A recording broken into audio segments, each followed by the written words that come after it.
Assalamualaikum warahmatullahi wabarakatuh. Perkenalkan, nama saya Wid Suryanto. Saya dari program studi Geofisika. Kebetulan untuk semester ini saya bersama Bu Yuliasih mengajar mata kuliah gelombang ini. Dan tugas saya nanti adalah menyampaikan materi gelombang dari tengah semester ya, setelah UTS nanti hingga ke akhir semester. Nah, sebelum nanti masuk ke materi selanjutnya ya, sepertinya nanti kita akan mulai nanti dengan gelombang sferis. Ya. Saya ingin menyampaikan sedikit pendahuluan ya, mengenai mata kuliah gelombang ini atau mengenai gelombang itu sendiri. Mungkin Bu Yuli sudah menjelaskan di awal ya bahwa dalam kehidupan sehari-hari kita tidak lepas dari fenomena gelombang. Sehingga dalam kuliah saya sering menyampaikan bahwa materi ini sangat penting untuk dipelajari, dan sebagai fisikawan kita juga bisa memahami ya bahwa aplikasi gelombang ini nanti akan sangat banyak sekali. Jadi, hampir semua tools atau aparatus gitu yang kita gunakan sehari-hari itu sebenarnya tidak lepas dari interaksi gelombang ya, yang kemudian kita manfaatkan. Misalnya headphone yang kita miliki itu komunikasi dari satu handphone ke handphone yang lain, ya, sehingga kita bisa berkomunikasi itu melalui perantaraan dari gelombang. Nah, agar ya mungkin sedikit kita intermezzo gitu ya tentang materi gelombang ini, saya kemarin membuat video yang sangat sederhana ya di rumah. Ini saya punya gelas yang kosong. Ya.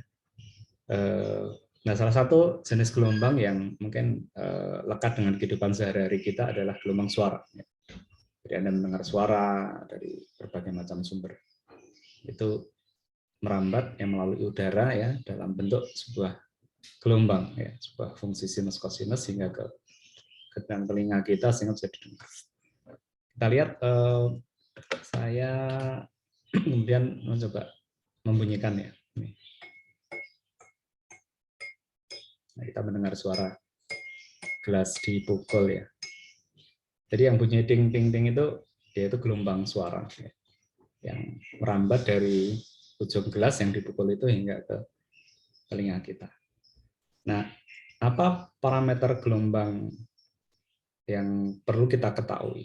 Ya, dulu kita sudah mengenal ya, nanti ada amplitudo gitu ya, maksimum dari simpangan ya, gelombang, kemudian ada frekuensinya. Ya. Dan yang menarik, saya juga membuat video yang lain, yaitu ketika gelasnya saya isi air. Coba kita lihat ya, ini saya isi air. Saya tuangi air dengan jumlah yang berbeda-beda ya. Yang paling kanan itu paling banyak, yang paling kiri itu yang paling sedikit airnya. Terus saya bunyikan. Nah, apa bedanya?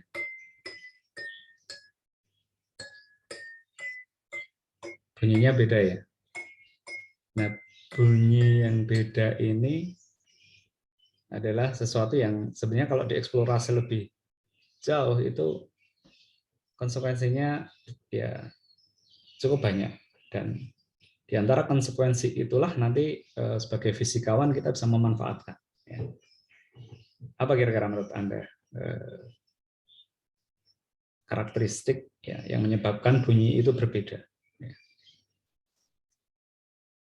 Tadi kalau kosong kan kira-kira hampir sama atau suaranya, nadanya hampir sama. Tapi ketika diisi air ternyata kok ya nadanya beda. Mana yang lebih tinggi, kita ulang ya. Ini tadi saya.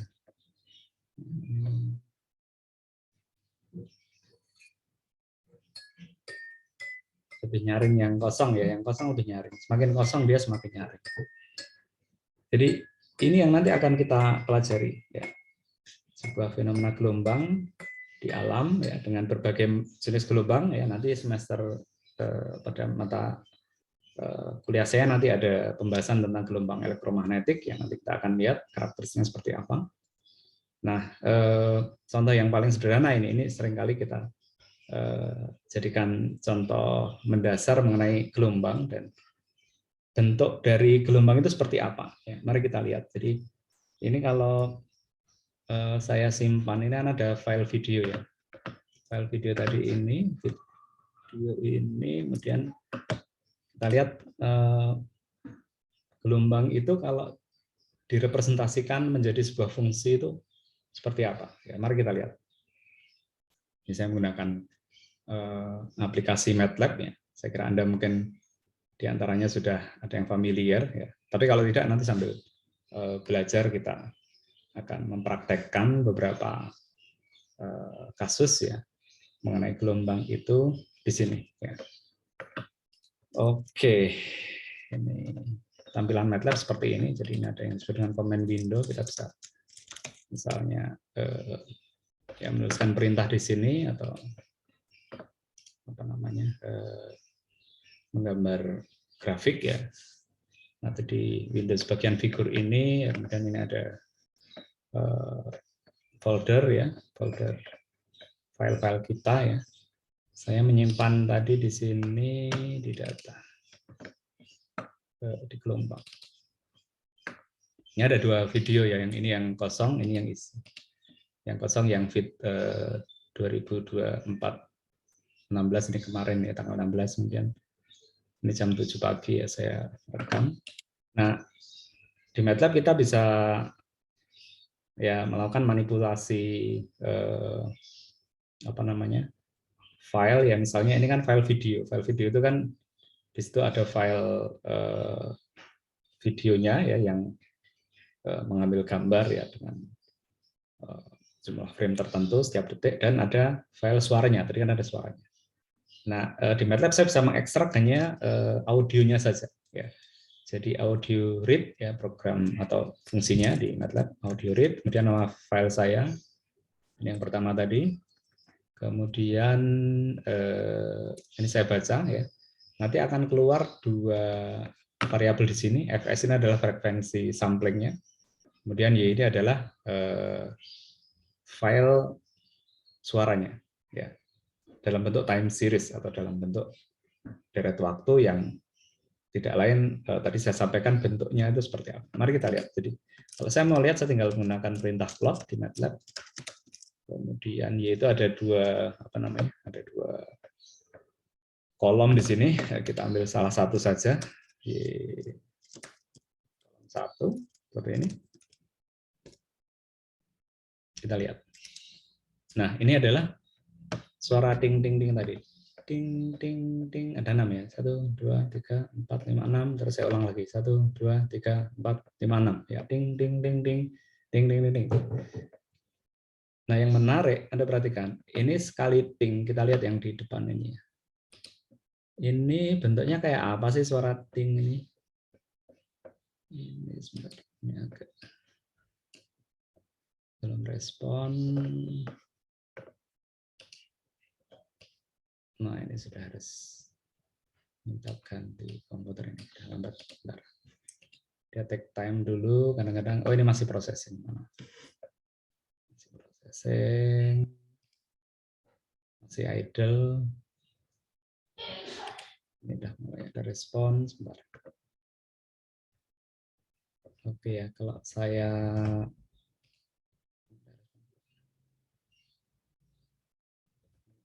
juga.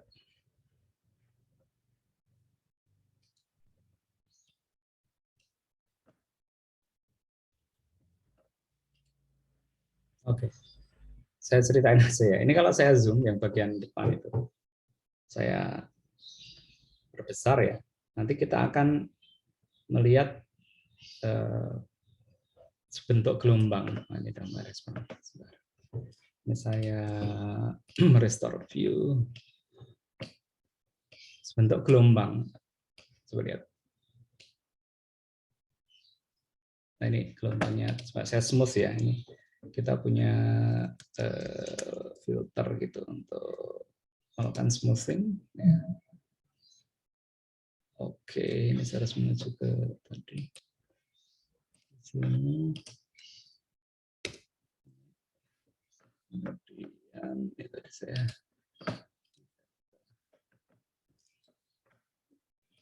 ini. Kalau Saya plot lagi. Kita lihat ini tadi. Tuh, lihat. Bentuk apa ini? Fungsi apa ini? Fungsi sinus ya. Frekuensinya relatif sama ya frekuensi. Frekuensi itu bisa kita ketahui dari jarak puncak ke puncak atau lembah ke lembah gitu ya.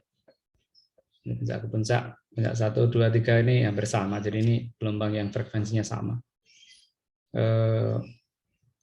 Dan kalau kita lihat di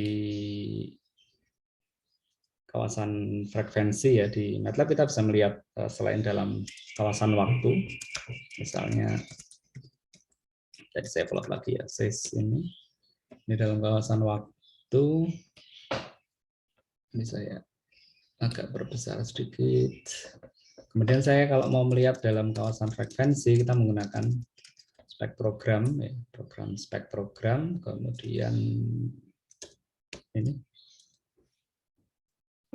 Nah, spektrogram adalah mengubah sinyal dalam kawasan waktu menjadi kawasan frekuensi. Ya, dan ini bisa kita lihat frekuensi dari ting-ting-ting itu berapa ini? Sebenarnya saya zoom di bagian ini.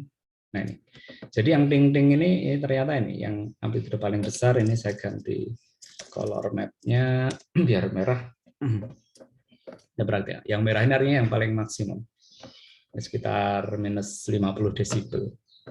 Amplitudenya itu berada di, saya zoom lagi ya biar di sini. Oke, ini kilohertz ya, artinya ini sekitar 600 hertz ya. 500-600 hertz adalah indikasi dari suara ting ting ting. Kita lihat kalau yang satunya tadi yang video dengan air yang mengisi gelas tadi ya, yang ini. Kemudian kalau saya gambarkan di gambar yang lain, saya ketik figure di MATLAB. Kita lihat. Kemudian ini saya plot. Ya, mohon maaf ini agak responnya lambat. Kita lihat lagi ya. Sebentar. Nanti ada perbedaan yang sangat signifikan ya. Yang perbedaan itu nanti bisa kita manfaatkan ya untuk melakukan ya berbagai macam studi. Nah ini ada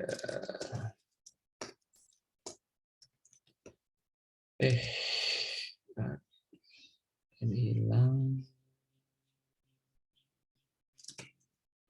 Oke, ini saya panggil lagi tadi yang terakhir ini. Ini kalau saya plot, ya kalau satu saja. Oke, coba perhatikan. Beda sedikit ya bentuknya ya tadi. Tapi kalau dari rekaman dalam time series ini relatif hampir mirip-mirip. Cuman kalau saya lihat spektrumnya, ini kan Y1. Anda perhatikan. Kalau tadi kan spektrogram. Oke, ini color map-nya saya ganti Z juga. Anda perhatikan di sini. Jadi ini ada, kalau tadi kan tingginya hampir sama ya, perhatikan di sini. Ini saya restore. Perhatikan ini. Ini semua ya ini semua ketinggiannya sama. Ini semua frekuensinya sama. Seragam ya. Kita lihat.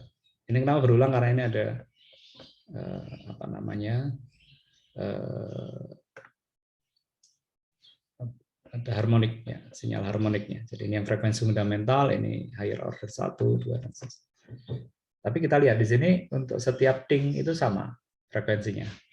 Yang ini Anda perhatikan beda atau ini? Ini kalau saya perhatikan ini kan ini ada yang rendah, naik, ding ding ding, terus ini dari tinggi rendah. Ya. Jadi tadi gerakan dari mana dulu tadi ya? Dari ding ding ding dulu. Dari saya lupa. Jadi ada perbedaan frekuensi yang sekali lagi itu bisa dimanfaatkan. Ya.